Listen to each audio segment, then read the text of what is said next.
What did you come to learn? You came to learn a measurement system. This is a system of opposites, of polarities, and we quickly give them labels like positive and negative, good, bad, and these kinds of things. We learn this measurement system, very important. We learn it, the system of measurement, and a great system of measurement that we learn is pain, pleasure. And we know, how in the world could you know pleasure if you didn't know pain? The most boring thing that you could do is have a very even life with no pain or no pleasure. You couldn't stand it. You've got to have these, and we search for those pain and pleasure things. We go out of our way to do it. So if you think in terms of the whole concept of living here to learn measurements, now that's the first. The second is very interesting, is that you learn to manipulate energy. I move my arms like this, my hands, I move my eyes and so on. I'm manipulating energy to do that. That's a use of 5 or 6 types of energy that let me move my arm. And we learn these very automatically. And I can tell you from deep personal experience that that simple ability that we take so much for granted of learning to manipulate energy is incredibly valuable in other energy systems. You'd be amazed how much value that we think are ordinary things. Keeping your balance, for example. We automatically learn how to stay balanced in this gravitic pattern. But over there, it's wonderful. You can use these kinds of things. So these are the 2 key things, but the most important thing of all. We came and we come here to learn and acquire an intellect. It's strange. An intellect. We acquire, intelligence is not enough of the word. An intellect, an analytical ability. We come here to learn that. We use the metaphor left brain. We learn to acquire a left brain by living here and being here. That's the real valuable tool that we come and pick up.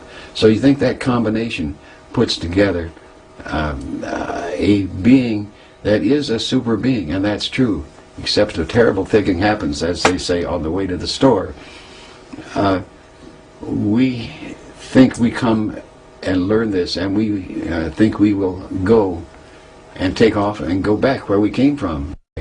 And I can say without any equivocation, no reservation, no conditioning, that everything, what little, and is not much, I assure you, that I might have achieved so far is totally due to the imposition of my intellect upon what was taking place. Instead of just flying around in the out-of-body state, after I knew it wouldn't kill me, I got curious, and the intellect got curious. What's going on here? What is this that's taking place? That was the difference. That brought the whole thing into focus, into patterns, getting my analytical ability at work in it, and what little growth is due to that. Now, the funny thing is, so now we gather all these things. We gather our intellect, our measurement knowledge, our application of energy, and we're all, as I like to put it, going home with all this bag full of goodies, as it were, to take home and show the local boys how much you've learned and what you can do. The only problem is that when we do this, we forget something that happens, as again on the way to the store, that we don't expect. What's that?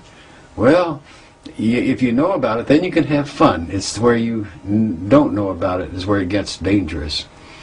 And that is that we become addicted to being human. And so after we exit this particular life sojourn, we're saying, instead of going home and what I call having escape velocity to go home, something's happened in living that life. We've picked up a load factor. There was friction along the way, and that represents it. So instead of moving out and having escape velocity, we start turning along that, and it's our decision, no one else's. That's the important thing. Our decision. We say, well, I think I'll go back just once more. And this next time, I think I'll be a male instead of a female. That ought to be more fun. Just once more, and then I'll go home. So what happens is, instead of moving this way, we loop around and go back being a human again. And go back and have another human experience, another lifetime. And we come out again, and we're already this time. But this time we've had even a greater load factor, don't you see? We've slowed up a little more. We haven't got the speed that we did. We have a greater load, and so we're now in orbit, and we have a decaying orbit, because when we come up around the orbit like this, instead of going on, we say, oh, I got to go back, because I've never seen Paris, and I'd like to go to Paris for once in my life, and I'd like to just go there. So whole purpose to go back and live again so that I can go to Paris. And I've heard so much about Paris, I want to go to Paris. So I'll go and live again so I can go to Paris. And as you can see, each time you pick up, in each succeeding lifetime, a greater load factor. So that as you go through this, your orbit decays more and more as you go through this, living these successive lives, until you get locked in tighter and tighter and tighter, till you are locked in being human so tight that you forget where you came from. You've lost all of the desire to even depart and go home. You've lost it all, because this is so overwhelmingly addictive that you can't think of anything else but this time, space, physical matter, all the things that take place in there. And no matter how hard you try, you can't get away from it. And the reason being, there's no law, but when you, quote, die, and instead of going home, you make the decision. There's no law that says you have to stay here. You are the one who says, I gotta go back. I didn't eat enough steaks. I didn't have enough strawberries. I didn't have enough children. All these kinds of things. Or I didn't have enough sex. Anyway, that's how we lock in as being human. In so doing this, now the next trick is, well, what happens? Well, why don't we recognize this more and more? Because we are so deeply addicted. So we develop an excuse, which you call belief systems, to rationalize this process. But it's all done in this local traffic human terms. This is the difference. As a result, somewhere along the way, you begin to find cracks in the belief system. You begin to find reasons that don't work quite well. That's the analytical thing coming into it. It says, hey, wait a minute, something wrong here. This doesn't work out. 2 and 2 makes 6. No, wrong. Try again. You begin to find out that there are some holes in the cracks, and that's when you begin to regrow and begin to, so that successively you begin to start on your way out again, and you begin to have a higher and higher orbit as you learn more, and in these successive lives, till finally you got escape velocity, and then you do go home. And that's what it's all about.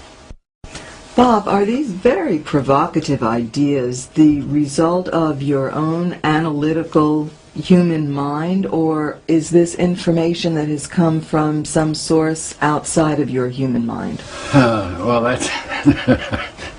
that's an interesting question. I would say probably, I can't give you, I'm prone to make percentiles, and I don't know if I can give you an appropriate percentile. It is a combination. Obviously, through the years, I've developed a lot of non-human